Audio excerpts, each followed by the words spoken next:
we have a panel. It's our last bit for the evening, and thankfully you've got a very vocal moderator. Oh wait, that's me.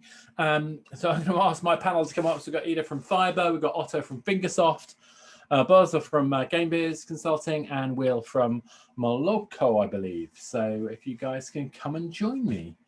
So our intention for this session is that we're going to talk about the changes in ad monetization, in particular after we've gone through all this fun and games of the removal of IDFA, the appearance of ATT. Yes, we can come up with as many acronyms for the process as you like. Hopefully we'll try and demystify some of them along the way. But what I'm particularly hoping to do is to really kind of point out the good, the bad, and the ugly. So when you leave this panel, you'll feel like you know what you're doing and you won't feel so daunted by the use of monetization in ads form. So let's kick off. Eado, tell us a little bit about yourself and what you do in Fyber. Sure. Yeah, so my name is Eado. I'm Israeli American. I lived in France and now I live in London. I've been now... Let's say good choice, but that's a long story. I've been at Fyber for 5 years, and well, actually we're now part of Digital Turbine. So I've been in Digital Turbine for 1 month. Actually started out at Interactive. I manage all the supply account management at Fyber, publishers. So in terms of ad monetization, your particular interest is around facilitating your partners to make money or to find users? What's the sort of angle you're looking at most? Yeah, we're facilitating to make money. We're the ones that bring the money. That's the interesting part. Show me the money. Exactly. Cool, great stuff. So we'll move on to Otto. Otto, how you doing? So do you want to tell us who you are and what you do, and in particular your angle on ad monetization? Yeah, thank you, and nice to be here. My name is Otto, and I work as an monetization manager at Fingersoft, and taking care kind of all of our ads, anything that comes to ad monetization in our games, including Hill Climb Racing game series, which has a huge amount of downloads, 1.5 billion, and a lot of players. Hello. So a lot of ads shown in those games. Yes.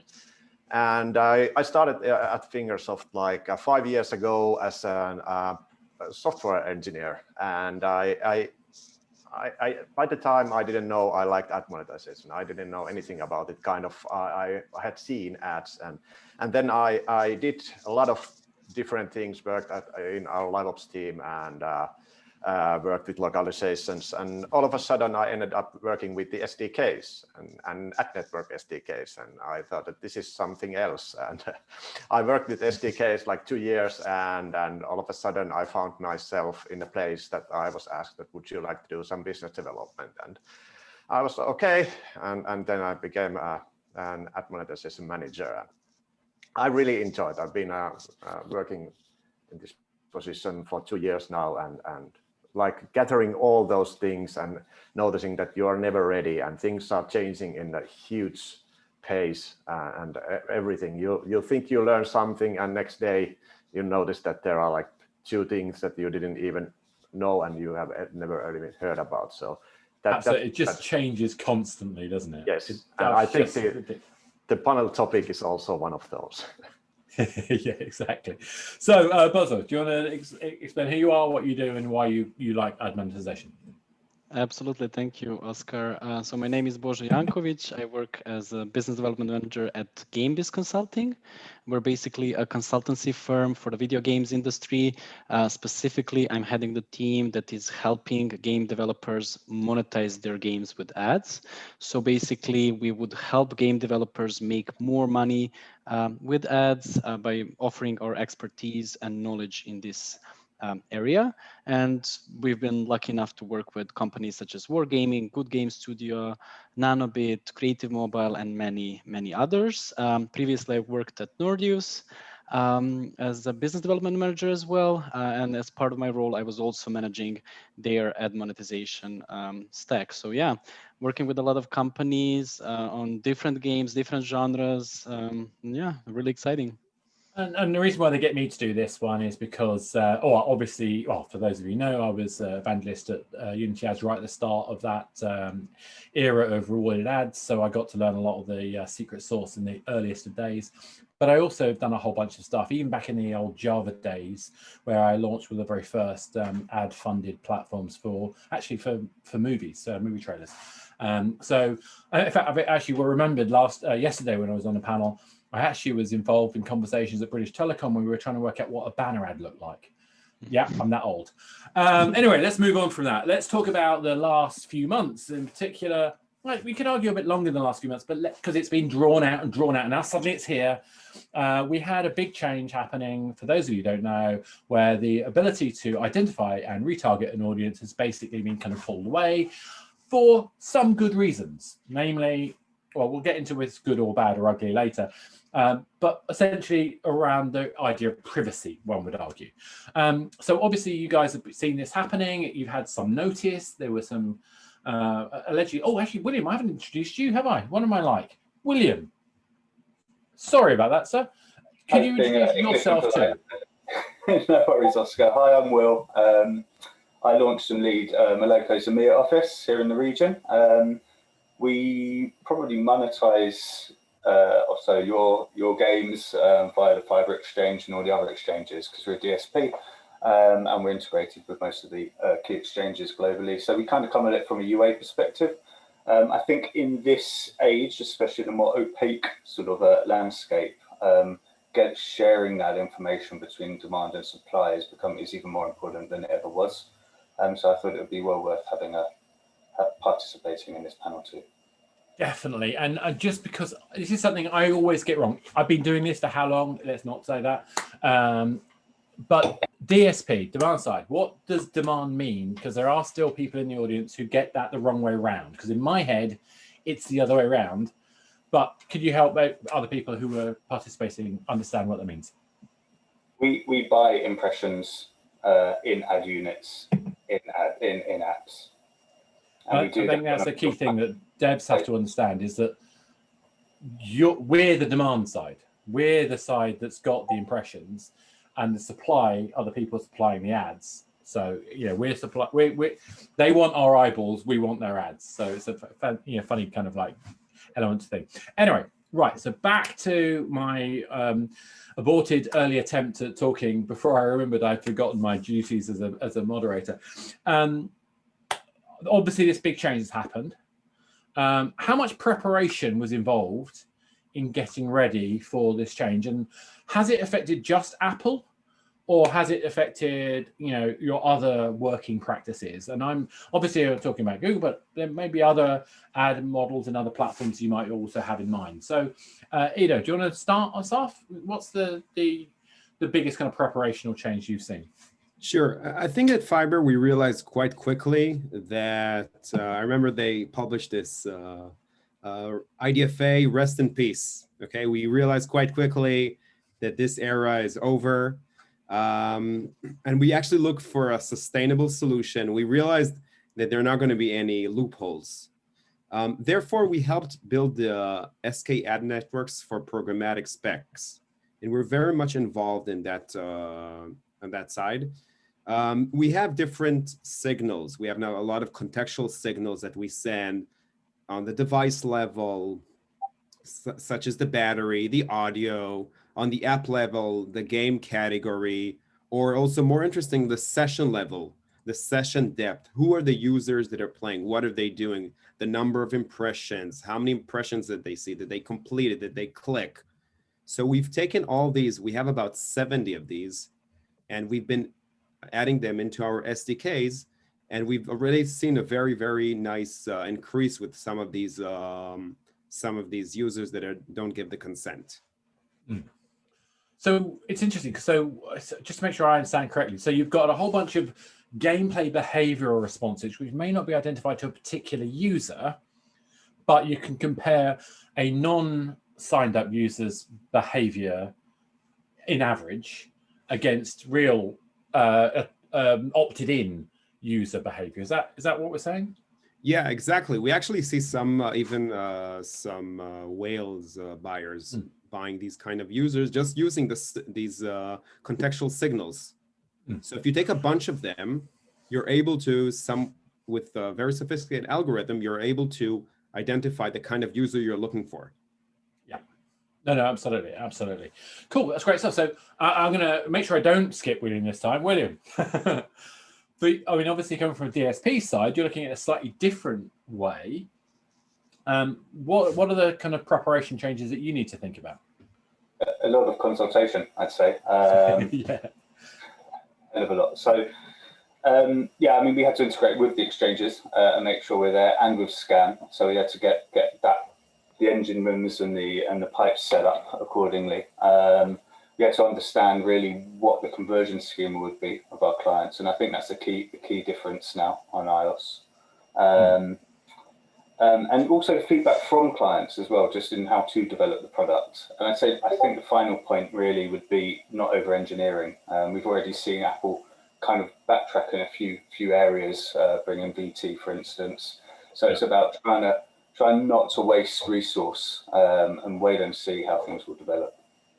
I'm intrigued by that kind of, obviously there's a lot of that not over engineering I think is really important, but what does it do in terms of your handling of, Android type areas as well? I mean, does that just not change? It's fine, or are you kind of pre-building in an expectation that they'll go a similar route, or dealing with other privacy regulations that may come up? I think we all think they'll go a similar route at some point in the future. So, but Apple's practice, let's put it that way, for a sort of completely ad ID free world.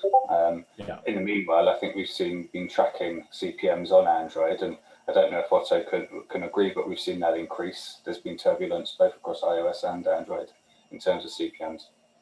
Oh, interesting. Oh, that's intriguing. So let's go to Otto. So, obviously it'd be good to hear your thoughts on that, but also, more generally about the preparations that you as an organization had to do as well. So, I'll let you take that in whichever order you prefer. Yeah, there was a question how much work we were we ready, and I have to say a lot. We started about a year ago the work when the announcement came that this is going to happen, and how we should be prepared. And actually we were quite confident that we can do this quite well, because was it 3 years ago came the GDPR and in the EU, and that was kind of a similar thing, and we prepared for that very, also tried to prepare well and do all the preparations and to be ready, and then we thought that okay, let's just extend this work what we had started already, and then we started. We thought that it's going to be like on September. We have like a month ago, to go and to prepare everything. We kind of knew that it's not possible. It won't be happening like that, and it didn't. But still, we had these almost weekly meetings and planning all the dialogue flows, how we should do those, and we came up with a good solution.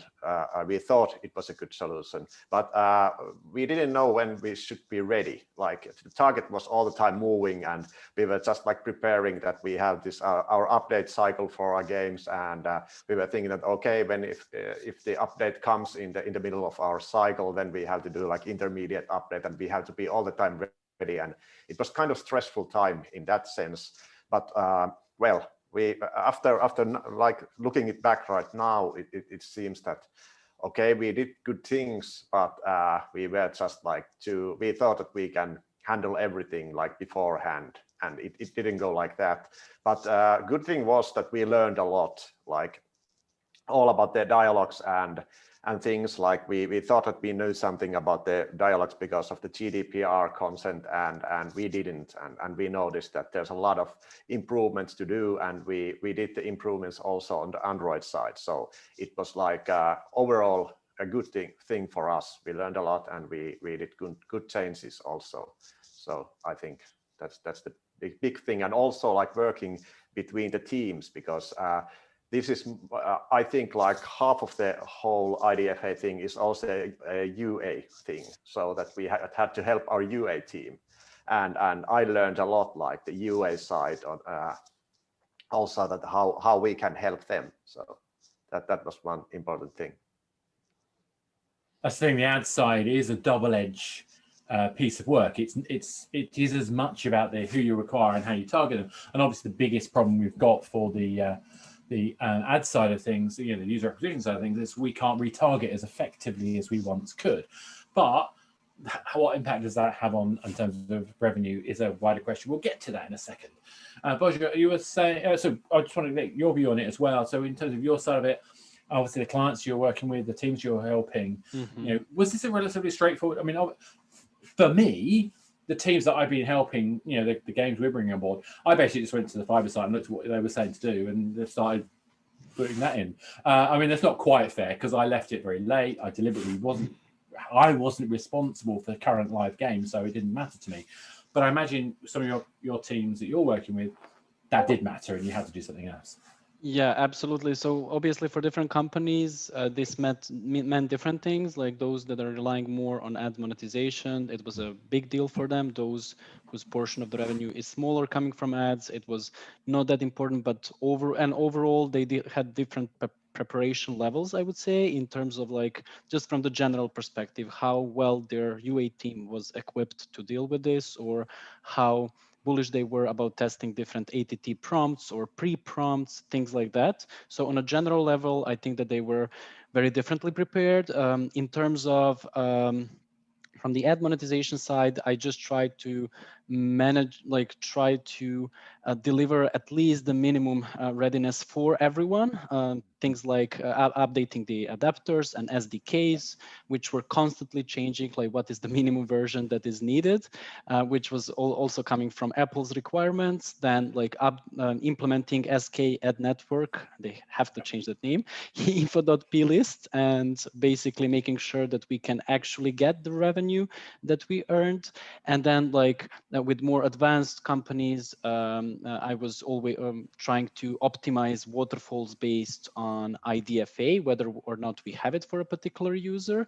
So I'd say that like depending on the sophistication of a company and the importance of ad monetization, the preparation levels were quite different.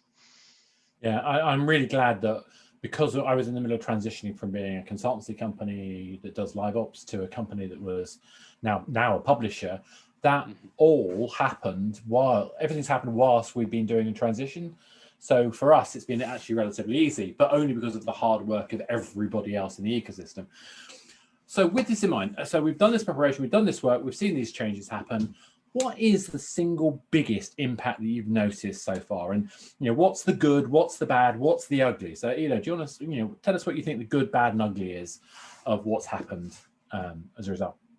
Well, I guess the good is the user, the privacy for the user. No, just kidding. The good part, at least for us, is leveling the playing field, right? Because all the walled gardens, they don't have this big advantage they used to have. So it actually creates a lot of opportunities for a lot of other players in the industry. Yeah. And we've actually also seen certain increase due to this. The bad part, it's a bit tricky. It's well, I guess it's more in the short term, but in the short term, you ask yourself, will the pie decrease because of this? Yes. Will we see less developers? I'm not sure about this, but in the short term, it will definitely impact. And I guess the ugly from my side is the constant change. There's no certainty in this industry. Every day, there's some giant who comes and changes the rules, and everyone has to play according to the new rules. So yeah, it's constant change.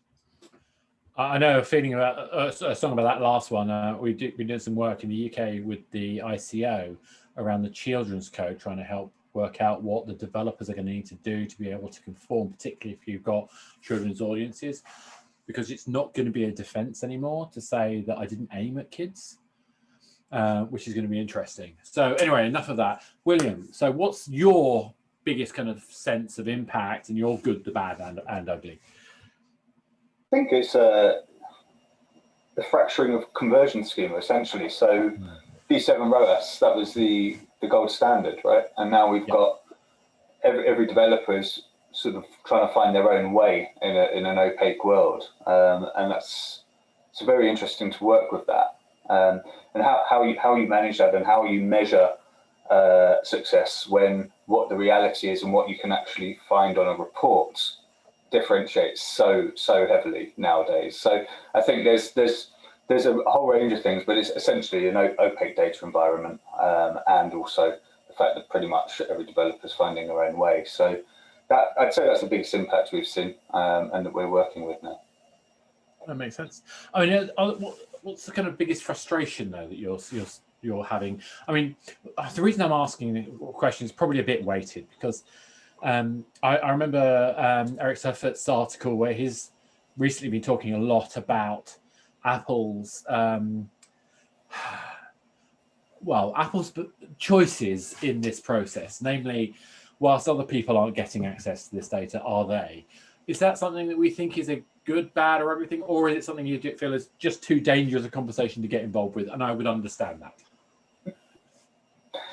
I mean, I'm a cynic about all things, so I mean, I know which side I come down on, but you know, at the end of the day, it's probably something that may well have needed to happen at some point. But you know, it's not necessarily even on an even playing field when it comes to who gets what. Yeah, exactly. That's kind of what I'm getting at. And you put it so much more subtly than me, which I appreciate. Otto, for yourself, you know, what's the biggest impact you've noticed? And again, you know, good, bad, and ugly, please. Yeah, to be honest, I have to say that we haven't seen yet big change. Of course, we are quite more Android heavy as from the player side and the revenue side. So that always stabilizes, and whatever happens, we knew that we were quite confident that, okay, I have to say that the money stays, it has to go somewhere, and the players are there, they won't go anywhere. So that's why I was quite confident, and there was like a lot of talks that the industry is ruined and the business is ruined because of this. But I was like, no, it's not. It's going to change, but it's definitely not ruined. And yeah, and the good thing I already mentioned is the the openness and the talks we had with different our partners and, for example, ad networks, and we were like on the same side here, that we didn't actually know what is happening and when, and everyone was trying to share their knowledge as much as possible just to get some info, and that was the good thing. I think the biggest good thing in this process. And the bad side, of course, was that as mentioned already, the SDK and adapter updates, which were coming. I already mentioned our update cycle, that we were waiting and doing the intermediate updates, and it wasn't enough, because it was like all the time someone was updating and saying that, okay, we were like compatible with the iOS 14.5, but it wasn't, and now you have to go with the next update, and at the same time, this was like also the ugliest thing, that we were like pushing and waiting for the for the latest versions, and we just had to say that we can't. We have to go out with our updates, and you have to wait for like the next update, and we just had to also like think about our players and push out the not only about the ad monetization. So this was a little tricky, and I was in the middle of everything. So I felt like, okay, keep them coming, and I will handle those. No, I totally get that, and I think it's interesting because I think, because I'm coming from a living games kind of perspective, I'm particularly interested in hybrid monetization anyway. There was a lot of talk about the movement, you know, more of a balance between ad and hybrid monetization. I'm not sure we've seen that though. I think, I mean, my impression is that we're still seeing hyper casual games. I haven't really checked the level of detail in terms of the revenue mix of those, but it seems like from what you're saying, yes, there have been changes. Yes, it's mixed up a bit, but it's still yet to see the final outcome. Is that a fair summary? Yeah, I think it goes. If I had to check now our like revenue curves and so on, so I would say that everything goes into like the yearly fluctuation. So I think that is it. We don't know yet, and I think it might be that we never know, and we can just do some analysis on the things. And of course, our US side might think a little bit differently, and it has like they have postponed things and to wait and see what happens. But still, of course, we are in a good position that we are very heavy organic driven also. So in that sense, the UA is like, well, they are trying to learn and they have the time to learn. So I know that there are also heavy UA driven games that might have like bigger difficulties in this. No, exactly. I think the reality is that, you know, as much as things change, we also adapt. And we joked earlier on about how quickly the industry changes. I mean, every 3 months or so is probably not a bad average. So it's kind of business as usual. Božo, you know, so for yourself, you know, what is the good, the bad, and the ugly in this situation? Do you agree with the others so far, or is there something else you think would be worth adding? Yeah, I think that the guys pretty much covered a lot of good stuff, and like in general, a lot of things that were relevant. But I'd say that one of the things I've seen as like a bad impact for some of the developers was a huge decrease in eCPMs, like in money that they're earning per each impression. Basically coming because we were relying so much on Facebook Audience Network previously. Yeah. So they were giving us crazy high eCPMs before.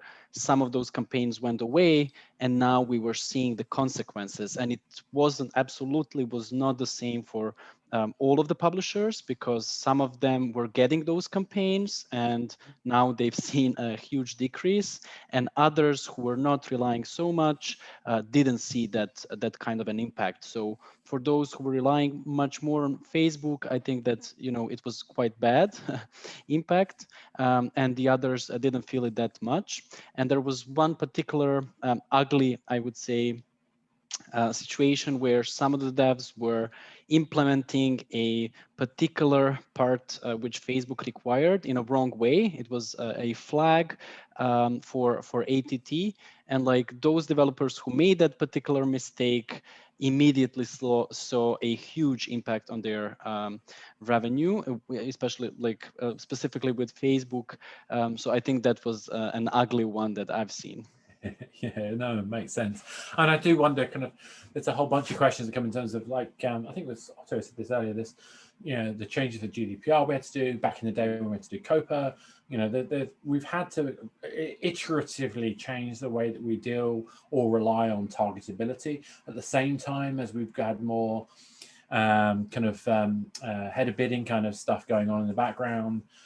We've seen, you know, increased use of reliance on kind of machine learning algorithms and various other things. So I think we're always going to have this tension between, you know, how much you focus on the manual stuff, how much can you use data for. And I think it's just, we got to look at different forms of data, basically taking back to what Eado was talking about in the first place, looking for those other indicators, those other kind of behavioral flags, and how we can apply them sort of strategically so that we can still get the revenues we need to survive and to thrive as organizations. So, you know, I was thinking, you know, a couple of things that, do you think the changes are done? And who do you think are the biggest winners and losers right now? So the biggest, I think the biggest winner currently is Apple, which is, they did something very, very popular. And I think like the users thank them for that. But then, like, to relate to my previous point is that, did they also hurt their own ecosystem? What about all the indie developers? Like, because I hear a lot of publishers talking about now, for instance, they're going to soft launch on Android, right? Or they're going to test more things on Android, or shift budgets to Android. And, you know, Android, like Google might take that lead, but we don't know when that's going to happen. It's probably not going to happen very, very soon. So I guess they are the winners and the losers in this case.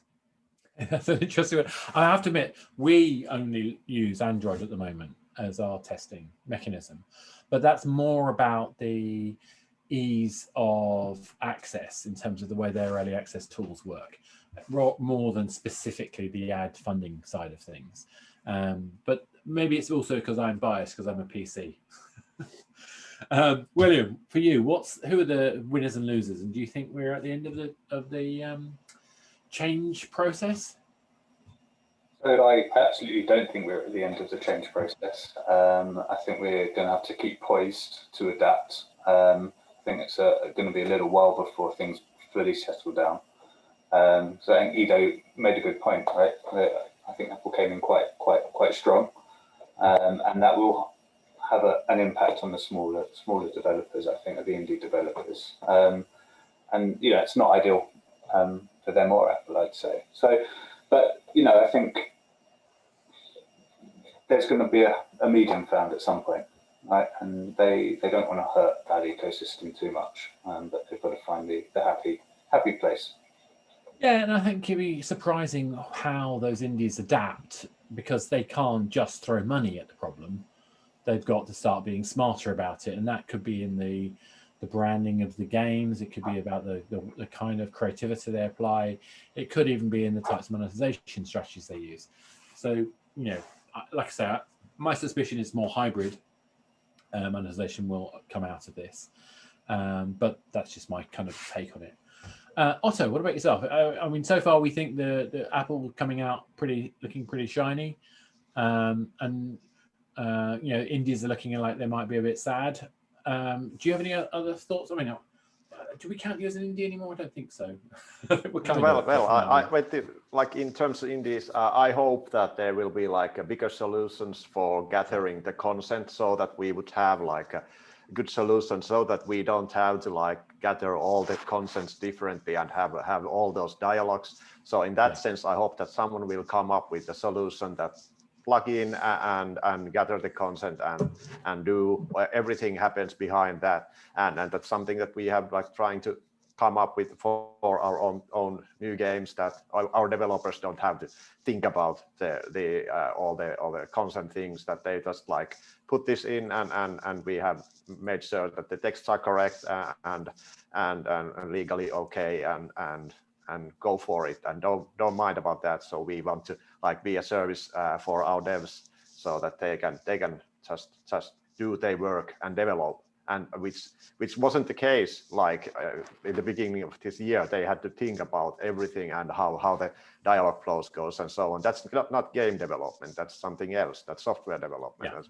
Yeah, but I think we are just in the beginning with these privacy issues, and what I've heard that it is that there's GDPR and ATT, and there's going to be like different areas, like different regulations. So I think that's why I hope that we will have like a unified solution for gathering these, because this will go forward and we have to consider all different areas. I'm actually happy that the EU is having like the most strict regulation, in that sense that we have like we did already that, and I think also Apple did kind of a good thing, that everyone knows now that this in some point this is going to happen.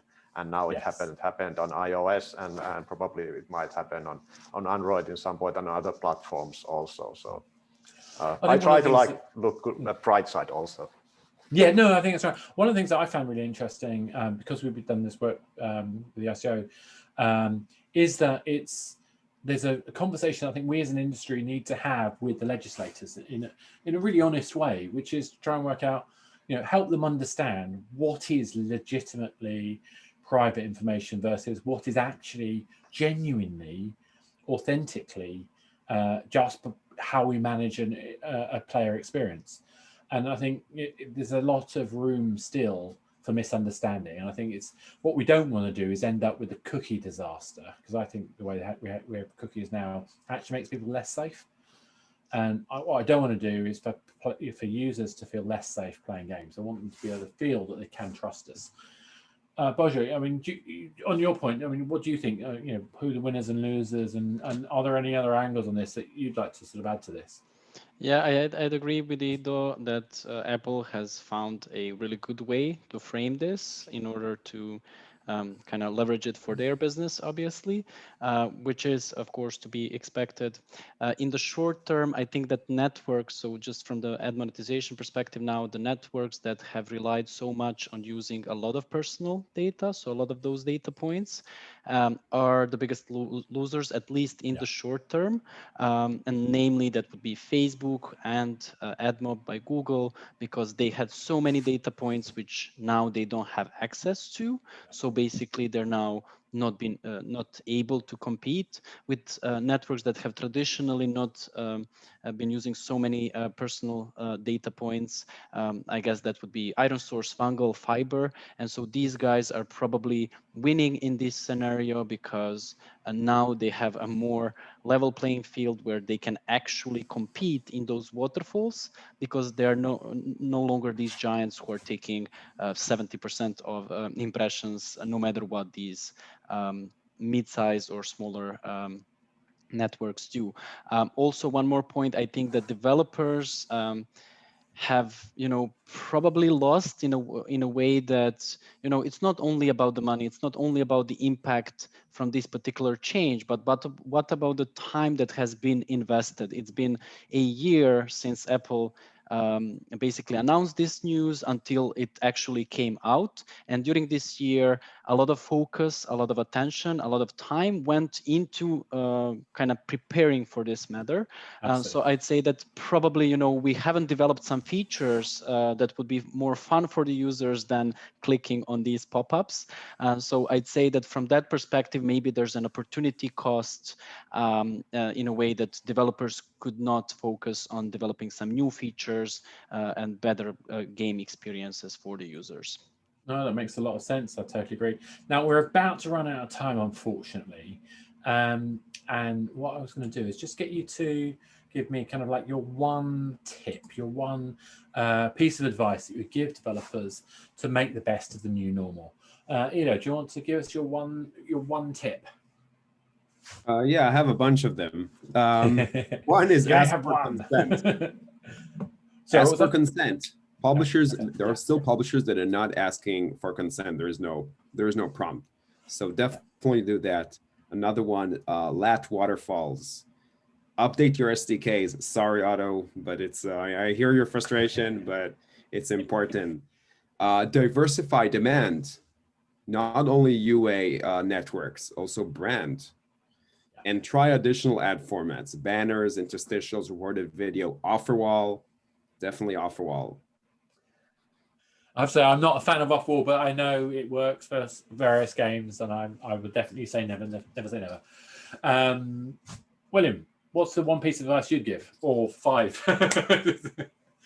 I'll keep it short. I think we're in a new normal now, and I think we need to build uncertainty into performance measurement. We can't take what we had and apply it to what we have now. So I think understanding performance is going to be the key area we need to all work on. And working with partners in a sort of transparent manner will get us there. Makes a lot of sense. Otto? Yeah, first of all, totally agree with Eado, what you said about everything. Like it's like be brave and experiment and make mistakes and learn, but also do share what you have learned, and eventually it will come back to you. So yeah, that's it. Yeah, no, I was joking earlier, but I think everything Eado said was absolutely right. And it's getting those things, doing all those particular details, really experimenting, really trying things out. And like you say, updating that SDK, it's painful because it's dev time and you'd much rather do something else, but it needs to be done. Božo, what's your kind of one tip? Yeah, I'd say that trying to keep up with what's going on in the industry around this, because if you stop following things, if you do not talk with your ad network partners, if you do not follow what other developers are doing, you're just going to fall behind. Like if you updated the SDKs now and you think, okay, I'm done, I've done my homework, that's it. Like a month from now, it's not going to work. Or like SK ad network info.p lists, I think I've updated those like 20 times in the past few months, and like the list initially contained a few lines. Now it probably contains dozens, if not hundreds of lines. So like doing these things, making sure that you're up to date with what's going on will probably pay off, because things are changing and it's very easy to fall behind. Yeah, I'm kind of torn because I'm a big believer in just in time. So only do it when you're ready and it's right. But the tension on that is if you leave it too late, you're going to lose out. So one thing I try and get people when they're thinking about living games, and obviously that's my key focus, is I try to get them to think about, in terms of their quarterly development, to allocate about a third of their resource to tech debt. And that includes updating SDKs, that includes bug fixing, and then you vary that according to what is the most pain for you at the time. But if you don't set time aside in your planning to make sure you can update those SDKs, you will be hurt by that. And I think that's one of the biggest things I see developers failing to do. The other thing I think I chuck in, and I'm stealing extra time because I'm moderating, is to think more about hybrid. I think if you think about the value that watching an ad is to a player can be different life stages. And whilst on average, we probably don't want to give away more than 2 cents per ad view in terms of the experience, that 2 cents to a new user could be technically feel like it's worth $2, provided it's creating a sense of flow in the value for playing the game on an ongoing basis that's going to keep and engage them and show them the promise of why they should also spend money. And I think if we don't do this in an integrated way, if we don't think about the player experience as a whole, we really undermine the whole potential of ad monetization. That's my last thought. If anyone else has any last minute comments I want to chuck in, otherwise we're out of time. Anyone have a quick last minute comment? I will, in that case, thank you all very much. Thank everybody here for joining us. Great panel. Thank you so much for putting up with my stupid questions. And I think we've painted a picture of the good, the bad, and the ugly. And I don't think anyone's come out as a complete villain, which is actually really quite good because it means that we're looking at it realistically. Guys, thank you so much.